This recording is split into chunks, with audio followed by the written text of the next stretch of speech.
Peuple de Dieu, c'est votre sœur Esther. Soyez bénis abondamment dans le nom de notre Seigneur Jésus-Christ. Je vais vous partager le songe que j'ai reçu ce jour, le 8 décembre 2018, au sujet de la France.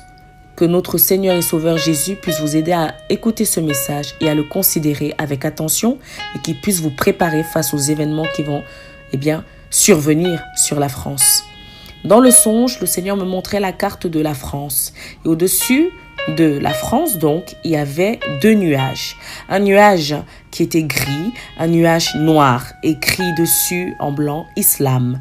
J'ai compris que l'autre nuage représentait donc tous ceux qui ne sont pas adeptes à cette religion, donc tous les non-musulmans.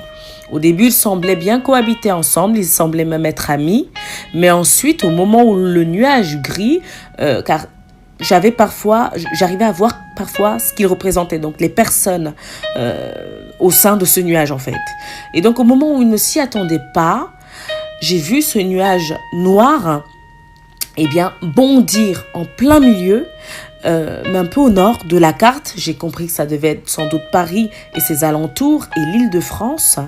Et j'ai vu de partout dans la France, en fait, des espèces de filets de nuages noirs qui étaient vachement plus petits, mais qui rejoignaient ce gros nuage noir, en fait.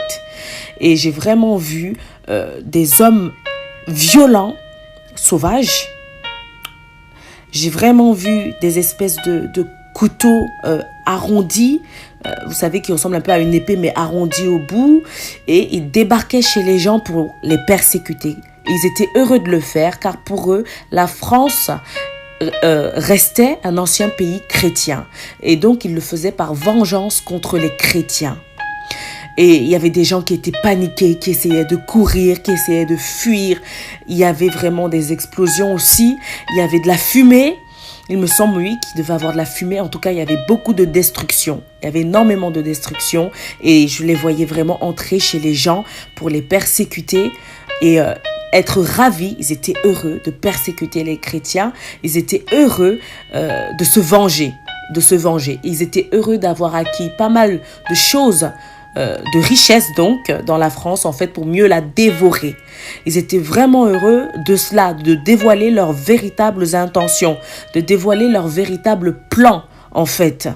Et c'était vraiment choquant parce que les gens étaient forcément paniqués, ne s'y attendaient pas. Donc au moment où vous dites paix et sûreté, une ruine soudaine vous envahira. Peuple de France, Église de France, réveille-toi et prépare-toi face à ces événements qui vont arriver. Le Seigneur ne l'a pas montré pour rien. S'il le montre maintenant, c'est que cela arrivera.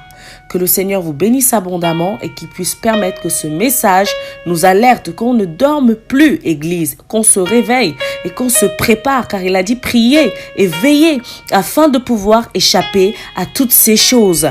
Nos frères et sœurs, il y en a parmi nous qui vont servir de martyrs. Il y en a parmi nous qui vont être persécutés à l'extrême, qui vont être peut-être torturés, qui vont être peut-être jetés en prison. Nous devons prier le Seigneur de nous donner la force, de nous donner le courage de persévérer jusqu'à la fin dans sa parole. Soyez bénis abondamment.